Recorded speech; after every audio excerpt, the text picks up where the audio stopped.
Good morning and welcome to the 2021 Veterans Day ceremony at Eastern Connecticut State University. My name is Chris Ambrosio. I am the Director of Student Conduct and I've been asked to assist in the operation of our Veterans Center on campus. As the grandson of two World War II veterans and son of Vietnam veterans, I am honored to be a part of this ceremony today. And now a rendition The Star Spangled Banner by Eastern Connecticut State University. Chamber singers led by Dr. David Bellis.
Thank you, Dr. Bellis, for that lovely rendition. Now I'd like to welcome Father Larry Harrison for a reflection. Thank you, Chris.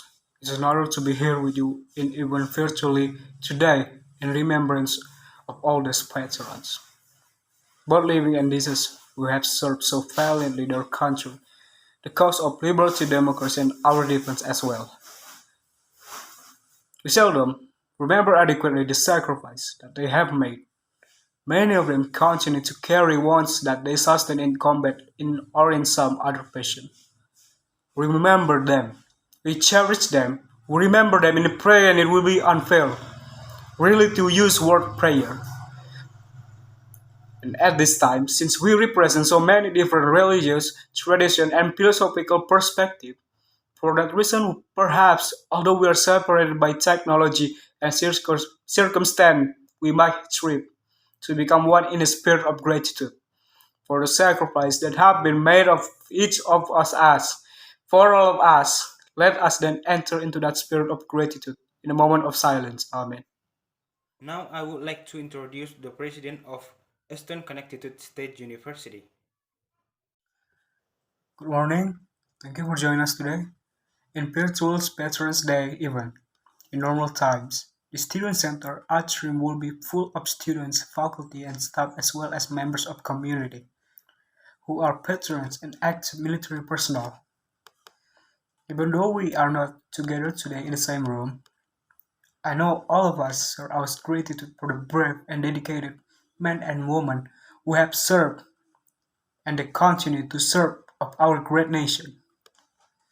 Today's program is a result of the combined efforts of many people, and I want to take a moment to thank all of them for making this ceremony possible. Dr. Dave Bells and the Eastern Chamber Singers, Father Larry Lapointe, Chris Ambrosio, Director of the Office of Student Conduct, and our media service teams.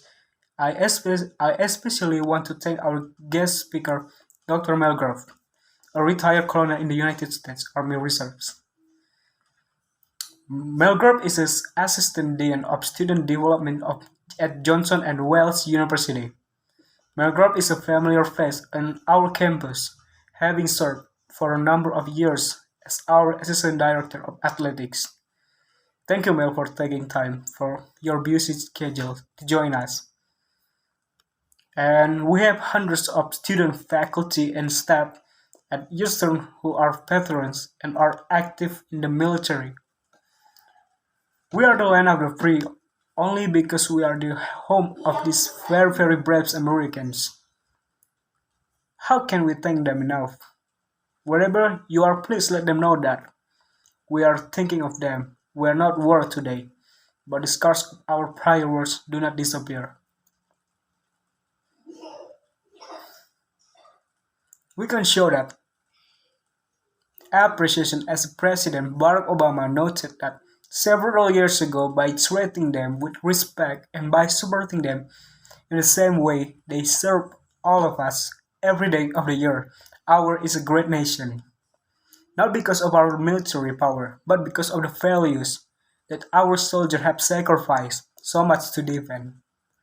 So again, let us honor them today. Let us hold up the values and freedoms they protect, the very foundation of our great democracy as we do.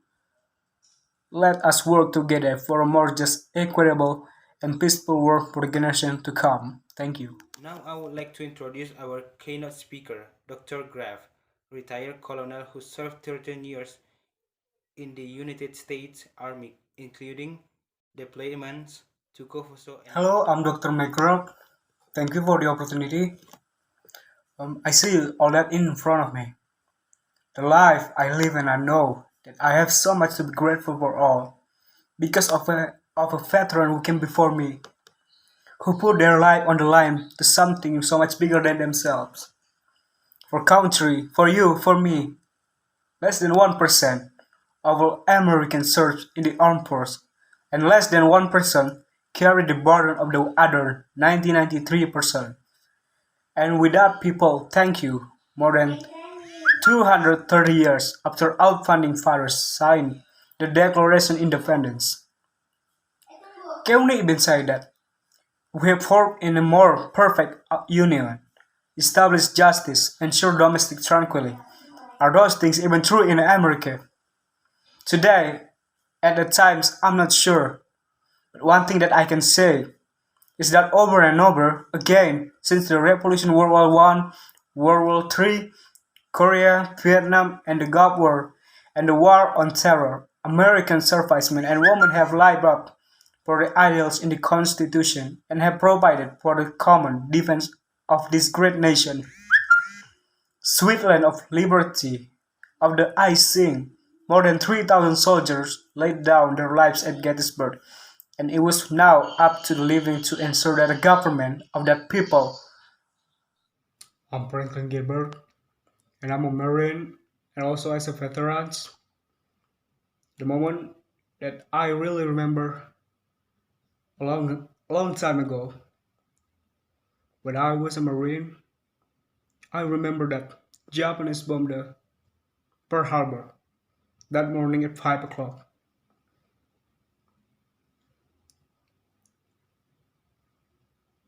We lost many partners there, but we're still proud of them. Go veterans! I'm Steve Robert. I'm a Marine, and I'm served in Pearl Harbor.